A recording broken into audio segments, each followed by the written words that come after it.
दोस्तों, पाकिस्तान में इस वक्त एक ऐसा ड्रामा चल रहा है जिसकी गूंज सिर्फ इस्लामाबाद या लाहौर तक सीमित नहीं, बल्कि वाशिंगटन, बीजिंग और नई दिल्ली तक सुनाई दे रही है। पाकिस्तान की सबसे बड़ी खबर जो सामने आ रही है उसमें यह है कि 4 दिन हो गए लेकिन CDF यानी चीफ ऑफ डिफेंस का नोटिफिकेशन अभी तक जारी नहीं हुआ है। क्या है इसके पीछे की कहानी, ये जानते हैं। नमस्कार, मैं हूं नवनीत सरवन और आप देख रहे हैं न्यूज़ इंडिया की खास पेशकश। पाकिस्तान इस वक्त हलचल में है।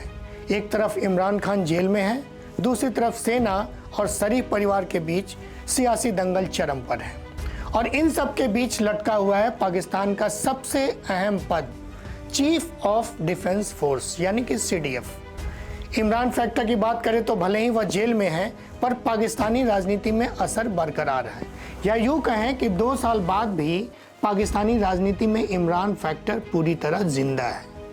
विशेषज्ञ कह रहे हैं कि असीम मुनीर के पास असीम शक्तियां हैं, लेकिन उनके राह में सबसे बड़ी चुनौती इमरान खान की लोकप्रियता भी है।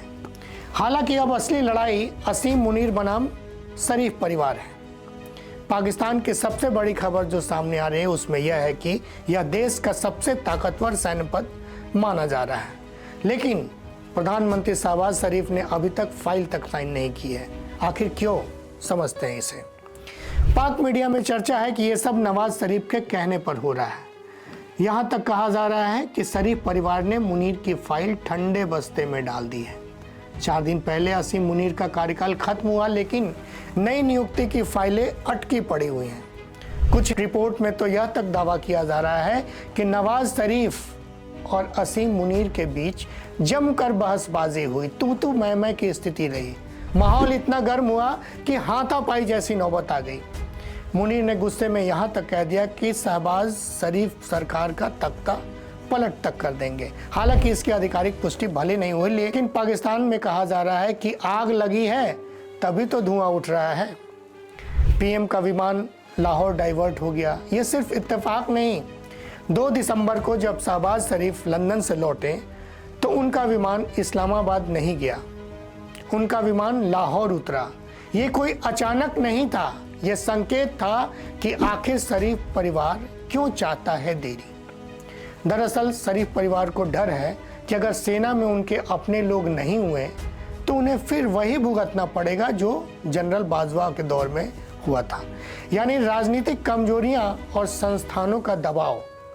इसलिए CDF की नियुक्ति को बार बार टाला जा रहा है। हालांकि कहा जा रहा है कि शहबाज शरीफ लौट आए हैं, सही समय पर नोटिफिकेशन जारी हो जाएगा, लेकिन सवाल बना हुआ है। ये सवाल क्या है? क्या सही टाइमिंग क्या होगी? क्या सही टाइम सिर्फ देरी का दूसरा नाम है? क्या शरीफ परिवार वाकई सेना में सुरक्षा गारंटी चाहते हैं? और सबसे बड़ा, क्या असीम मुनीर की ताजपोशी इमरान खान की छाया में अटक रही है? यहाँ तक कहा जा रहा है कि पाकिस्तान की राजनीति और सेना का रिश्ता हमेशा से पेचीदा रहा है, लेकिन इस बार मामला सिर्फ नियुक्ति का नहीं है। ये है टकराव, शक्ति संतुलन और सत्ता की लड़ाई का असली चेहरा। नोटिफिकेशन आज आए या कल, लेकिन ये साफ है कि पाकिस्तान की सियासत में तूफान अभी शांत होने वाला नहीं है, क्योंकि इसका असर भारत, अमेरिका, चीन, अफगानिस्तान ही नहीं, हर देश की नज़र इस CDF ड्रामा पर है। इतना तो तय है कि अगले कुछ दिनों में पाकिस्तान की राजनीति और सेना में बड़ा विस्फोट देखने को मिल सकता है। नमस्कार, इस पर टीम न्यूज़ी खास ध्यान रखेगा, क्योंकि बात निकली है तो दूर तलक जाएगी।